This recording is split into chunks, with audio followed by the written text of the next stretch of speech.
The garden section of Crossroads Prime smelled like home, or at least close enough. Daesung walked between the flowering plants that came from a dozen different worlds, each one carefully maintained to remind the station's residents that they were not completely cut off from their origins.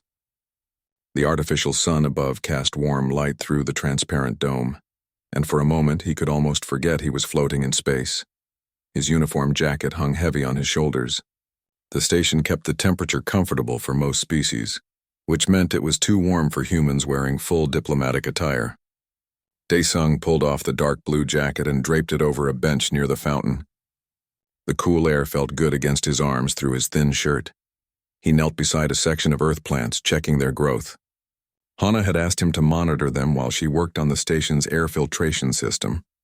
The tomatoes were doing well, their green leaves spreading wider each day. The sight made him smile. Humanity had been part of the Galactic Coalition for only 3 years, and already they were leaving their mark in small ways. Across the garden, 2 small figures moved through the shadows. They were Vocari cubs, barely reaching Daesung's waist if he stood next to them.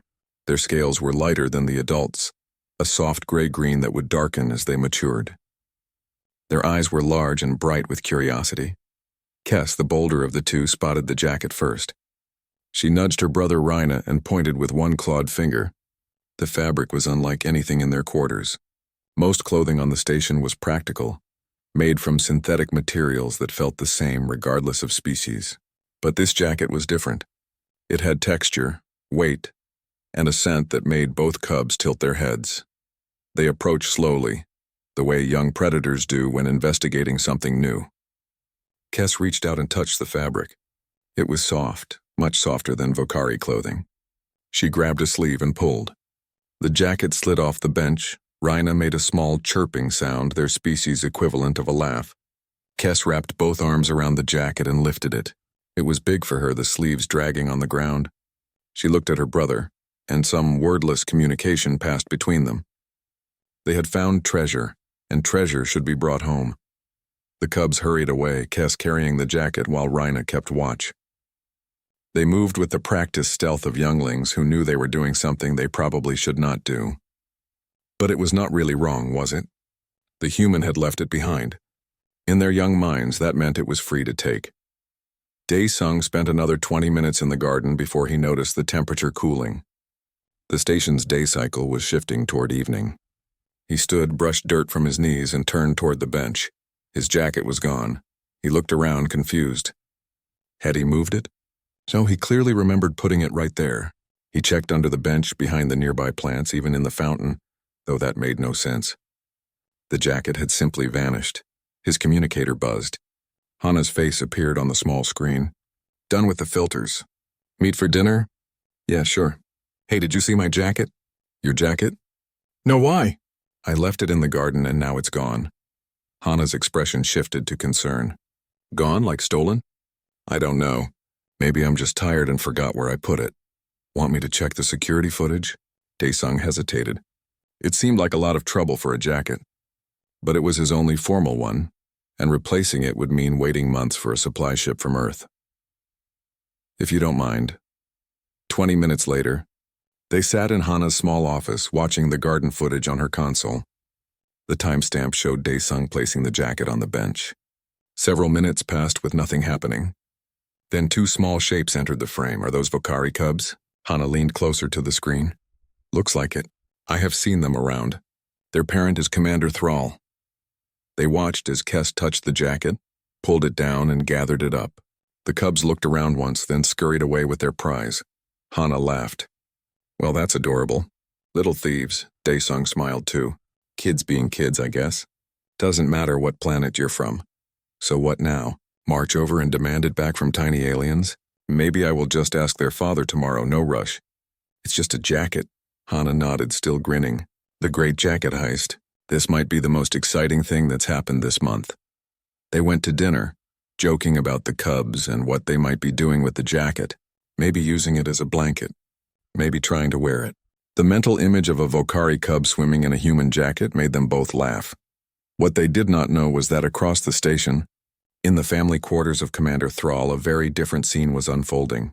Thrall was a decorated warrior. His scales were dark green, almost black, marked with the scars of 2 decades of service to the Vokari fleet. He carried himself with the rigid posture of someone who understood hierarchy and respected the chain of command. His claws were always clean, his uniform always perfect. He entered his quarters expecting to find his cubs preparing for their rest cycle. Instead, he found them huddled in the corner, wrapped in something that made his blood run cold, a human jacket. The scent was unmistakable. Thrall's mind immediately went to Vokari protocol. Taking another predator's worn item was not a simple theft. It was a statement. It was a challenge. Among his people, such actions preceded combat or territorial disputes. If an adult Vokari took another's clothing, it meant they were claiming dominance, asserting that the original owner was weak enough to be robbed. But these were cubs. His cubs. In Vokari culture, if a cub issues a challenge, the parent is responsible. Either the parent must punish the cub severely to disavow the challenge, or the parent must honor the challenge themselves. There was no middle ground. Thrall's heart beat faster. His cubs looked up at him with innocent eyes, clearly not understanding the enormity of what they had done. How could they? They were too young to know the intricate rules of interspecies dominance displays. But the human would know. Humans were apex predators on their world. They had conquered their planet. They understood territory and challenge, even if they packaged it differently. Thrall carefully picked up the jacket, noting its construction and the name tag sewn inside. Specialist Daesung. He knew that name. The human diplomat who always smiled, who spoke softly, who seemed to prefer negotiation over confrontation. Was that an act? A manipulation? Among Vokari, appearing weak was sometimes a tactic to lure enemies into underestimating you. Thrall looked at his cubs again. Kes was already falling asleep, curled up where the jacket had been. Rena watched his father with worried eyes, sensing something was wrong but not understanding what. The commander made his decision. Tomorrow he would return the jacket. He would acknowledge the challenge, and he would see what kind of predator this human really was. The door chime woke Daesung at dawn station time. He groaned, checking his clock. 6 a.m. Who needed anything this early? He pulled on a shirt and opened the door, then froze. Commander Thrall stood in the corridor. The Vokari was nearly 7 feet tall, his dark scales gleaming under the station lights. In his clawed hands he held the jacket, folded with military precision. Behind him stood 2 other Vokari warriors, their expressions unreadable. Specialist Daesung. Thrall's voice came through the translator device on his collar, formal and precise. I return what was taken. I acknowledge the challenge your position demands. Daesung blinked, still half asleep. Challenge? I'm sorry, Commander, I don't understand. Thrall's scales shifted color slightly, darkening around his neck. Was that stress, anger? Daesung had not learned enough about Vokari body language to tell. My offspring took your worn garment. This is understood as a territorial claim. I come to address this matter with appropriate gravity. Oh, the jacket, right. Daesung smiled, relieved. Honestly, Commander, it's fine. I saw the footage. Your kids were just curious. No harm done. The translator must have malfunctioned. That was the only explanation for the way Thrall's expression changed. The Vokari's eyes widened and his claws tightened on the jacket. The warriors behind him shifted their stance. You dismiss the challenge? Thrall's voice was very quiet. Well, yeah. I mean, they're just kids, right? Kids do silly things. I'm not upset. Thrall stood very still for a long moment. Then he bowed, a sharp, formal gesture. I will convey your response to the appropriate parties. He set the jacket down in the doorway and left quickly, his warriors following. Daesung stood there, confused. He picked up his jacket and closed the door. That was weird. Maybe Vokari took theft very seriously? He would ask Hana about it later. What Daesung did not know was that his casual dismissal had made everything worse. In the Vokari communal area, Thrall stood before a gathering of his people. There were only 30 Vokari on the station, but they formed a tight community. They watched their commander with concerned eyes. The human refused to acknowledge the challenge formally, Thrall said. He dismissed it with casual words. An older female, War Mistress Kyung, hissed softly. That is either supreme confidence or an insult. Both require response. Perhaps he does not understand our ways, suggested a younger male. He understands, Kyung said firmly. Humans conquered their world. They eliminated rival predator species. They bent their entire planet to their will. Such beings understand dominance. Thrall's scales darkened further. My cubs are innocent in this. But our culture is clear. If I do not respond, others will see weakness. They will question my fitness to command. And if you do respond? Another warrior asked. Then I challenged the human formally. Combat or concession? The room fell silent. Everyone knew what that meant. The Vocari had recently joined the coalition specifically to avoid conflicts like this. A formal challenge between a Vocari commander and a human diplomat would create massive political problems. By mid-morning, the station's commander had heard about the situation. Yul was a Centaurian, a species known for their diplomatic skills and calm temperament. His forearms moved in agitated patterns as he called an emergency meeting. Daesung and Hana sat across from Yul in his office. The Centaurian's usually calm face showed clear stress. Do you understand what you have done? Yul asked. I gave the commander his jacket back, Daesung said, confused. No, you dismissed a formal challenge. In Vocari culture, taking a worn garment is a dominance display. By treating it casually, you have either shown supreme confidence in your superiority, or you have insulted Commander Thrall's honor. Hana leaned forward. Wait, his kids took the jacket. They're children. How is that a challenge? Among Vocari, if offspring issue a challenge, the parent is responsible. Thrall came to you formally. He acknowledged the situation. He gave you a chance to respond appropriately. What's appropriately? Daesung asked, his stomach sinking. Accept the return and the apology. Make it clear there is no challenge. Use formal language. Show respect for the gravity of the situation. I said it was fine. I said no harm done. Yul's arms drooped, which sounds to them like you are so dominant that their challenge means nothing. Like you are saying Thrall is beneath your notice. Hana put her head in her hands. This is insane. This is culture, Yul corrected. And now we have a problem. The Vocari Council on their homeworld is watching this situation. If Thrall believes his honor is damaged, he may feel obligated to issue a formal combat challenge. Combat? Daesung stood up. I'm not fighting anyone over a jacket. Then you will need to find another way to resolve this. Quickly, before the situation escalates further. Daesung spent the rest of the morning trying to understand Vocari culture. He read files, watched videos, spoke with the station's xenobiologist. The picture that emerged was troubling. The Vocari were apex predators. On their world, they had no natural enemies once they reached adulthood. Their society was built on clear hierarchies, with challenges and responses that everyone understood. Taking someone's worn clothing was serious. Dismissing such an act was even more serious. By evening, he had requested another meeting with Commander Thrall. This time, he came prepared with formal phrases and appropriate gestures. Hana came with him for support. They met in a neutral conference room. Thrall arrived alone this time, but his posture was rigid, defensive. His scales remained dark. Commander Thrall, I want to apologize, Daesung began. I did not understand the cultural significance of what happened. I did not mean to insult you or dismiss your concerns. Thrall listened, his head tilted slightly. You acknowledge the challenge now? No, I mean there was no challenge. Your children are cubs. They took my jacket because they were curious. That's what children do. They explore, they take things, they learn. It wasn't a challenge. It was childhood innocence. Innocence, Thrall repeated the word as if testing it. You believe my offspring acted without understanding? Of course. They're kids. And you believe I should punish them for this ignorance? What? No, why would you punish them? Thrall's confusion was visible now. Because that is the alternative. If they issued no challenge, then they simply stole. Theft is punished, Hana spoke up. On Earth, when children take something, we usually just explain why it was wrong and ask them to return it. We don't punish them harshly for being curious, even when they take from other predators. Especially then, we teach children to be gentle, to share, to cooperate. Those are important values in human culture. Thrall stared at them both. His translator buzzed slightly as if struggling with concepts that did not translate well.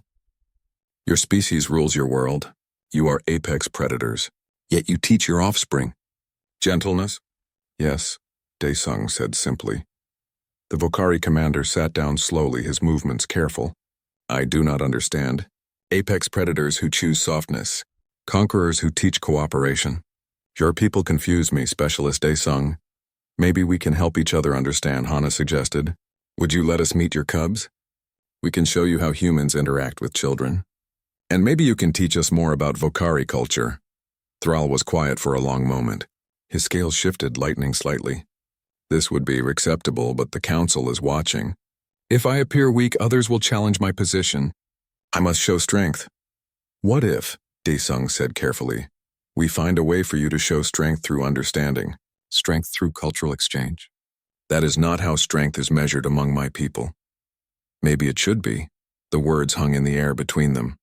Thrall looked at the two humans, these strange beings who conquered worlds but taught their children gentleness. His worldview was cracking, and he was not sure how to feel about it.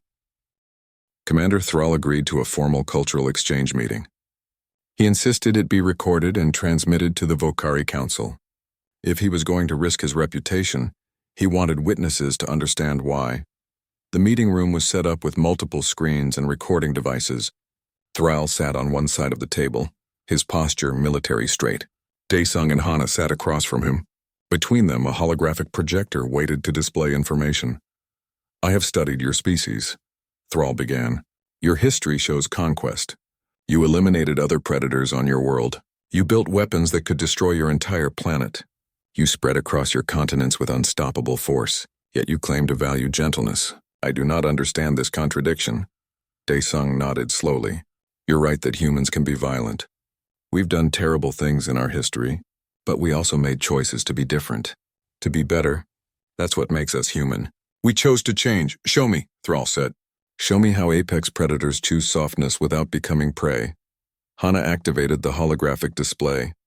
The first image showed a human child, maybe 5 years old, playing with a dog. The child was laughing, hugging the animal. The dog's tail wagged happily. This is normal? Thrall asked, leaning forward. Very normal, Hana confirmed. Humans bond with other species. We call them pets. We protect them, care for them, love them. Even though we're stronger, the animal is not afraid. No, because the child won't hurt it. We teach children from a very young age to be gentle with creatures smaller or weaker than themselves.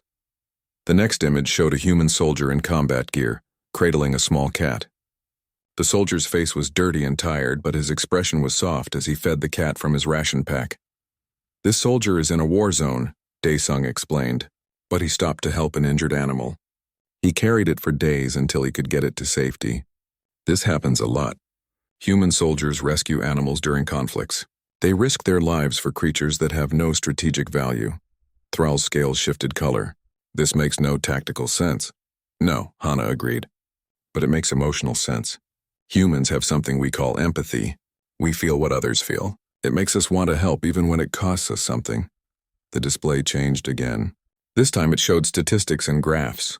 Human population numbers, conservation efforts, species brought back from extinction. Humans were driving many species to extinction through our expansion, Daesung said. We were destroying habitats, hunting without control. Then we stopped. We created protected areas. We spent billions to save species that we had nearly destroyed. We changed our entire industrial system to protect our planet's environment. Why? Thrall's question was simple but profound. Because we realized we could, Hana said. We had the power to destroy, but we also had the power to preserve. So we chose preservation. A new voice joined the conversation. The holographic display shifted to show a woman's face. She was in her 40s, with kind eyes and short black hair. Commander Thrall, I'm Mirai. I'm a xenobiologist studying human evolution and culture. May I share some research with you? Thrall inclined his head. Please. Mirai's presentation was detailed but clear. She showed how humans evolved not as the strongest predators but as the smartest, how they succeeded through cooperation, communication, and persistence rather than through individual dominance. Humans are endurance hunters, Mirai explained. We didn't chase down prey in short bursts. We followed them for days, working in groups, sharing information, taking turns. A single human is not very dangerous, but a group of humans working together, that's when we became apex predators. She showed videos of human tribal communities, ancient and modern, people working together to build, to hunt, to survive, always in groups, always cooperating. The key to human success is what we call pack bonding, Mirai continued. We form deep emotional connections with our group. We protect each other. We share resources. We adopt outsiders into our groups, even outsiders from different species. This is not weakness, Commander. This is our greatest strength. Thrall watched footage of humans throughout history. Humans helping strangers. Humans adopting orphaned animals. Humans choosing to save enemies during wars. Humans sacrificing themselves to protect others. You have the capacity for violence, Thrall said slowly. I have seen your military records. You are formidable warriors. Yes, Daesung confirmed. But we choose when to use violence. We don't default to it. We ask ourselves, is there another way? Can we solve this without fighting? That's not weakness. That's control. The display showed a new image. Human parents with adopted children from different ethnic backgrounds. Humans caring for elderly relatives. Humans volunteering at hospitals and shelters.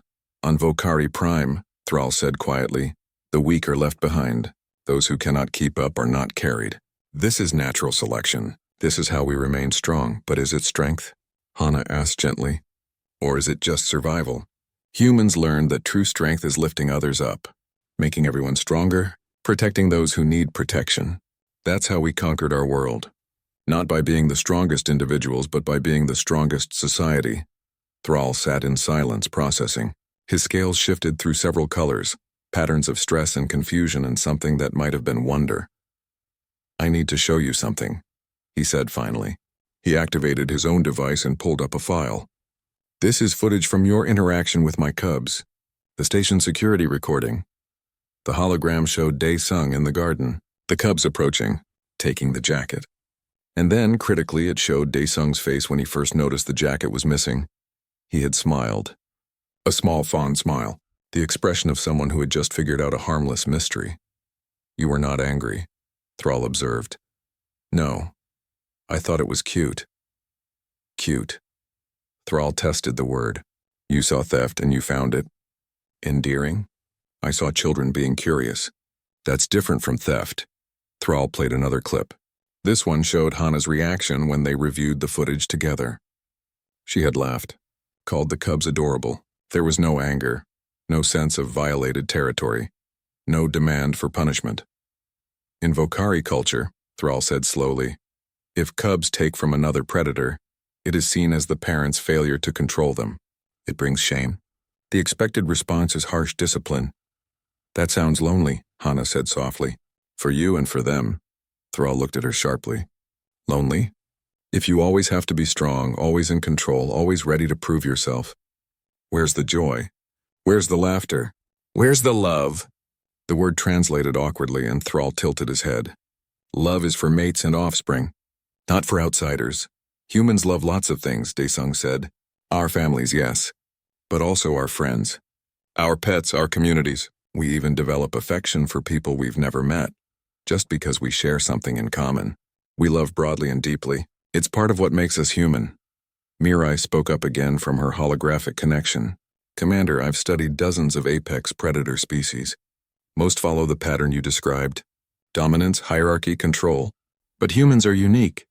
We became apex predators because we cared for each other.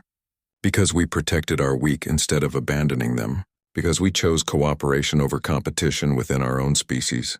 That strategy worked so well that we spread across an entire planet. Thrall was quiet for a long time. He watched the footage of his cubs again, their innocent joy as they carried away the jacket. He thought about his own reaction, the immediate assumption of challenge and threat. He thought about what it would be like to simply laugh at their antics. I do not know if I can be like you, he admitted. My culture is ancient. Our ways are proven. We're not asking you to change everything, Daesung said. Just to consider that maybe strength has more than one form. Maybe protecting your cubs means sometimes letting them be children. Maybe leadership means knowing when to fight and when to find another path. The council will not see it that way. Then maybe, Hana suggested, you need to show them a new way to see. Commander Thrall requested a private meeting with Daesung and Hana. This time, he brought Kess and Rhina. The cubs stayed close to their father, sensing his nervous energy. I have made a decision, Thrall said. I understand now that my cubs acted as children, not as challengers. I understand that humans do not see their actions as aggressive. But my culture still requires a response. I cannot simply pretend this did not happen. What kind of response? Daesung asked carefully. I propose what I call a challenge of understanding. Instead of combat, we engage in cultural exchange. My cubs will spend time with you, learning human ways. In return, you will teach the Vocari community on this station about human concepts like pack bonding and cooperation. This way I respond to the situation with strength but not violence. Hana smiled. I think that's a wonderful idea. It satisfies honor while building bridges, Daesung added. We accept. Kes chirped something in Vocari. Thrall translated. She asks if the human is angry with her. Daesung knelt down to be at eye level with the cubs. No, Kes, I'm not angry. You were curious. Curiosity is good. The cub tilted her head, confused. Raina whispered something to his sister. They both looked at their father, then back at the humans. They are not used to adults speaking to them this way, Thrall explained. Vocari adults typically give commands, not explanations. Well, we do things differently, Hana said, also kneeling.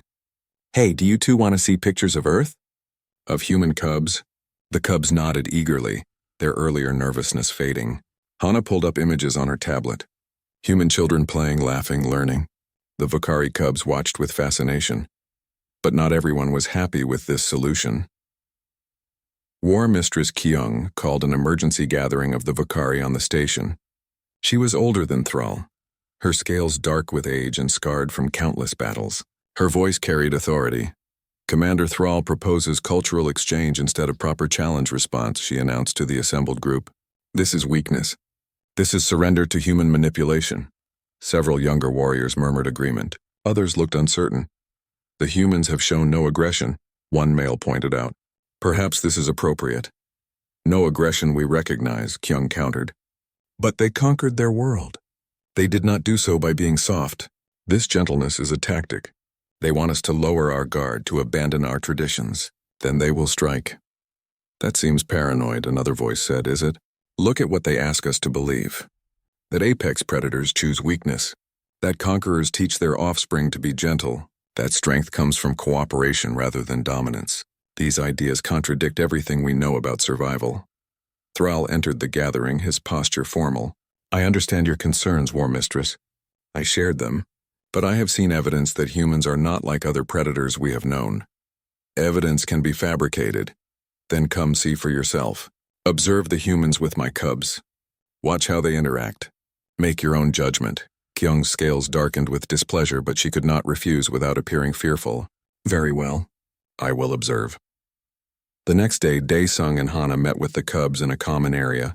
Several Vocari watched from a distance, including Kyung. The humans brought materials to show Earth games and activities. This is called drawing, Hana explained, handing Kes a stylus and digital pad. You can make pictures of anything you want. Kes looked at her father. Thrall nodded permission. Slowly she began to make marks on the pad, simple lines at first, then more complex shapes. Her brother watched, then asked for his own pad. That's really good, Daesung encouraged. Is that your family? Kes had drawn 3 figures, 2 large, 1 small.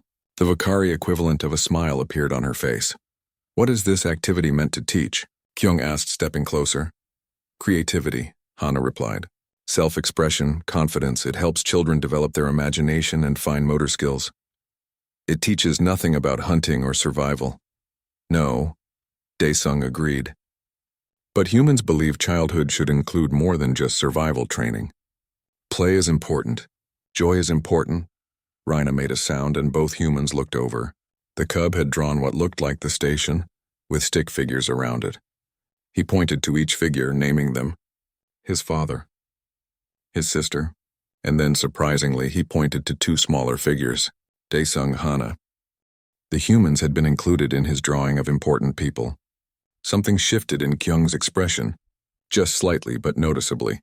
They have adopted you into their social group, she observed. Already. That's what human children do, Hana said. They form connections easily. They trust quickly. It's both their strength and their vulnerability. You could exploit that. We could, Daesung acknowledged. But we choose not to. That's the difference. The cubs played for another hour. They learned a human game called tic-tac-toe. They listened to Earth music. They asked endless questions about Earth animals, fascinated by creatures like elephants and whales and tiny insects. At one point, Kes approached Daesung and simply leaned against him, tired from all the excitement. She did it naturally, the way children do when they feel safe. Dae-sung put an arm around her shoulders equally naturally. Thrall watched this interaction with visible emotion. His scales shifted through several colors. When Kes fell asleep against the human, he looked at Kyung. When was the last time one of our cubs felt safe enough to sleep near an outsider? He asked quietly. Kyung did not answer. Her own scales had lightened slightly. Stress giving way to something else. Confusion, perhaps, or the beginning of understanding. But then everything changed. A young male warrior, Minho, pushed forward from the watching group. His scales were flushed with aggression colors. "This is wrong," he announced loudly. "Cubs should not be taught softness. Commander Thrall, you dishonor your offspring by allowing this." "Careful," Thrall warned. "No, someone must speak. The humans are making our cubs weak. This cultural exchange is a mistake. You are a mistake." The formal challenge was clear. Minho had questioned Thrall's fitness to lead. "I challenge your position as commander," Minho continued. "You are compromised by human influence. You no longer represent true Vokari values." The room went silent. Even the cubs woke, sensing tension. Hana moved to shield them instinctively. Thrall stood slowly, his full height impressive. "You challenge me? I do. The council must choose new leadership, someone who will protect our culture from contamination." Before Thrall could respond, small voices spoke up. "No," Kes said, her voice shaky but determined. She stepped forward away from Hana's protection. "Father is strong, strongest. He teaches us new things," Raina added, joining his sister. "Learning is not weak." Minho looked down at the cubs with contempt. "You prove my point. Cubs speaking against warriors. This is what human influence brings." "They speak with courage," Kyung said, surprising everyone. The old warrior moved forward. "They defend their father. They think for themselves. Perhaps that is not weakness. War Mistress, surely you do not support this." "I support nothing yet," Kyung said firmly. "But I will not see cubs dismissed for showing bravery. That is a Vokari value, regardless of who taught them to express it." Kes looked up at the gathered adults. Then, in careful galactic common that she had been practicing with Hana, she said something that would change everything. "We are sorry. We took Jacket. Not challenged, just curious like human cubs. Is that bad?" The simple honesty in her voice cut through the tension. Here was a child asking if curiosity was wrong, asking if learning was bad, asking if she had failed by acting like the children of another species. Dae-sung knelt beside her. "No, Kes, it's not bad. Curiosity is good. You did nothing wrong." He looked up at the assembled Vokari. "This is what we've been trying to explain. Your cubs are wonderful. They're smart, brave, and curious. They can be all of those things and still learn gentleness. Strength and kindness aren't opposites. They're partners." Thrall placed a hand on each of his cubs' shoulders. "My offspring are more courageous than I gave them credit for. They adapted to new ideas faster than I did. They made connections across species while I worried about protocol. Perhaps that is the future of strength. Perhaps that is evolution." Minho's scales flushed darker. "You have been corrupted." "No," Thrall said firmly. "I have been educated, and I challenge you now, not to combat but to understanding. Spend one day learning human culture, then make your judgment. If you still believe I am wrong, I will step down without contest." The room held its breath. It was a clever response. Thrall turned the challenge into an invitation. Refusal would make Minho look fearful of learning. Minho reluctantly agreed to one day of cultural learning. He could not refuse without losing face, but he made it clear he expected to prove Thrall wrong by the end of it. Dae-sung and Hana prepared carefully. They knew this was about more than just educating one skeptical warrior. The entire Vokari community was watching. Success here could mean peaceful cooperation. Failure could mean conflict. They started with the basics, human history presented honestly. The wars, the violence, the mistakes. Minho nodded, satisfied. This matched his understanding of apex predators. Then they showed the changes. The peace treaties, the international cooperation, the creation of the United Nations and eventually the unified Earth government, the decision to preserve rather than exploit. "You stopped fighting because you ran out of enemies," Minho suggested. "No," Hana corrected. "We stopped fighting because we got tired of losing people we loved. We realized that winning battles but losing families was not actually winning." They showed him Earth's arts. Music, paintings, literature, stories of redemption and sacrifice. Tales where the hero won by saving rather than destroying. Minho seemed confused by this, but he kept listening. In the afternoon, they brought in the cubs. Kes and Rina arrived with their father, nervous but excited. Today they were going to teach Minho a human game. It is called hide and seek, Kes explained in her improving Galactic common. Someone closes eyes. Others hide. Then seek them. When find them, they laugh. What is the purpose? Minho asked. Fun, Rina said simply. Fun is the purpose? Yes. Minho looked at Thrall as if expecting the commander to admit this was a joke. Thrall just gestured for him to participate. The game began awkwardly. Minho closed his eyes, counted slowly, then began searching. He found Rina quickly, hiding behind a planter. The cub squeaked and ran. Despite himself, Minho found his muscles responding, the old hunting instincts activating. He chased. Rina dodged around Hana, who laughed and playfully blocked Minho's path. The warrior stopped, confused by the interference. That is against the rules, he asked. There are no rules, Daesung grinned. Just play. The concept was alien, but Minho continued. He found Kes next, and she giggled when tagged. That sound, the pure joy in it, made something in Minho's chest tighten. He could not remember the last time he had heard a Vocari cub laugh like that. They played for an hour. By the end, Minho was actually smiling, his scales lighter. He sat down, breathing hard, and accepted water from Hana. This is what human cubs do, he asked. Every day, she confirmed. Play, learn, laugh. They have responsibilities too, but childhood should include joy. Our cubs train from early age. Combat, survival, hierarchy. There is little time for this. And how do they feel about that? Daesung asked gently. Minho was quiet. Kes came and sat next to him, tired but happy. She leaned against his arm the same way she had with Daesung before. It was a gesture of trust, of comfort. Your father says you took the human's jacket, Minho said to her. Yes. Was soft. Smelled nice, like safe. Safe. Minho repeated the word. You felt unsafe before? Sometimes. Training is hard. Adults always serious. But with humans is different. They smile. They explain things. They say it's okay to ask questions. From the mouths of children, truth emerged. The cubs felt pressure even in their daily lives. The constant weight of being raised as warriors left little room for being children. Minho looked at Thrall. Did you know they felt this way? Not until the humans showed me a different approach, Thrall admitted. I thought I was preparing them for life. I did not realize I was taking their childhood. That evening, Minho stood before the Vocari community and spoke. His scales showed colors of contemplation rather than aggression. I challenged Commander Thrall because I believed he was weak, Minho said. I believed the humans were corrupting our values. I was wrong. Murmurs went through the crowd. The humans are not weak. They are different. They found strength in places we never looked. In cooperation. In emotional bonds. In choosing when not to fight. This is not corruption. This is evolution. Kyung stepped forward. You spent one day with them. That is enough to change your mind?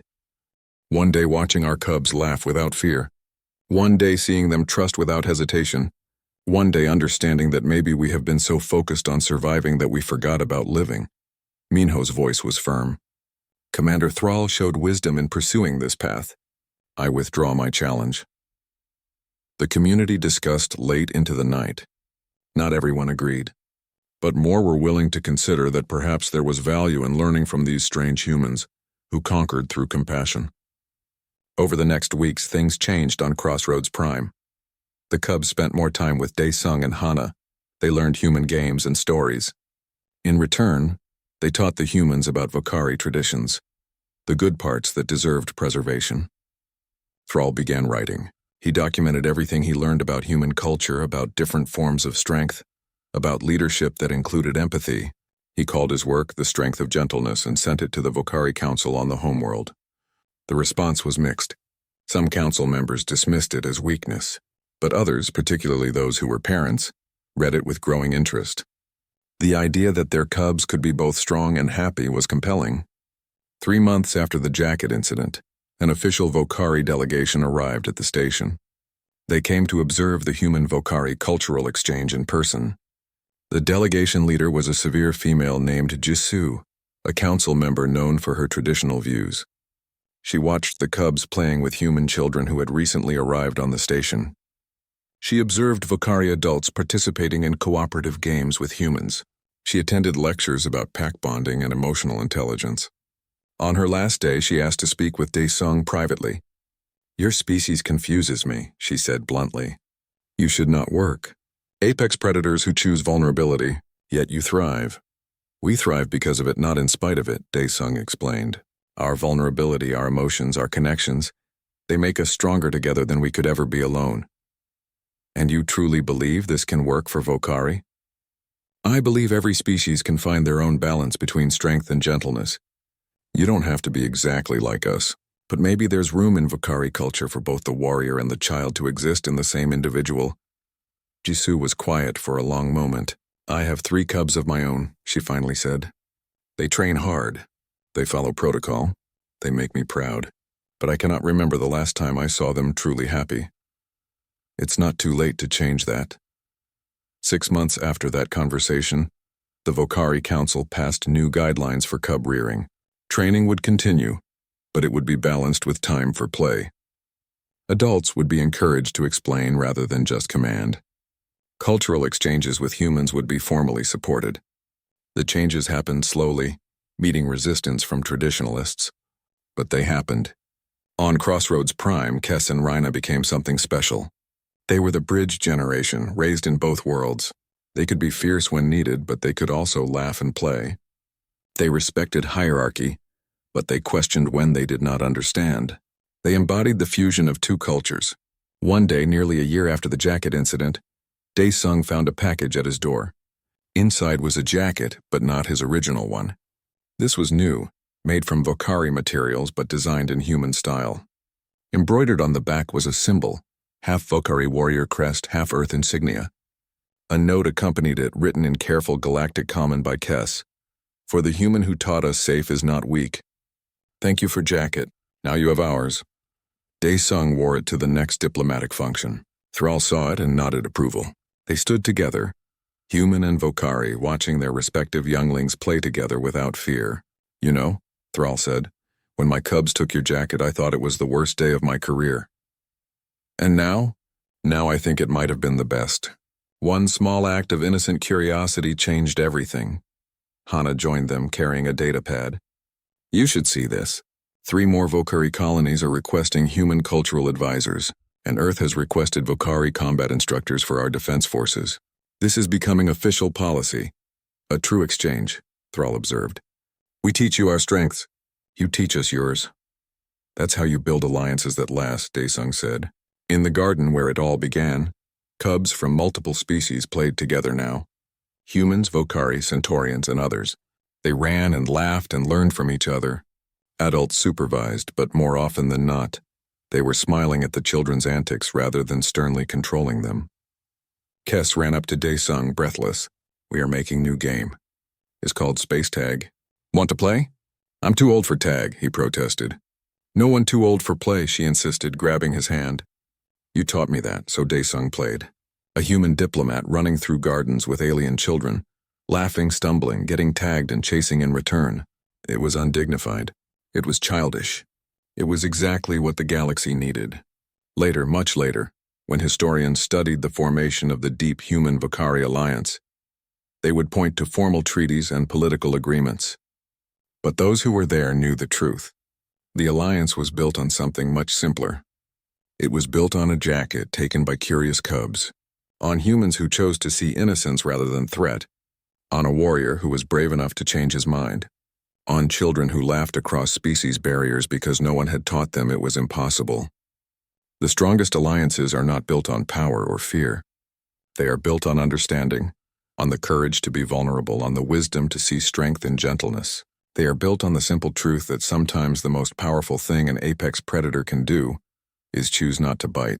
And sometimes the most important battles are won not with weapons but with laughter, patience, and a willingness to say, "The cubs were just curious, and that's okay."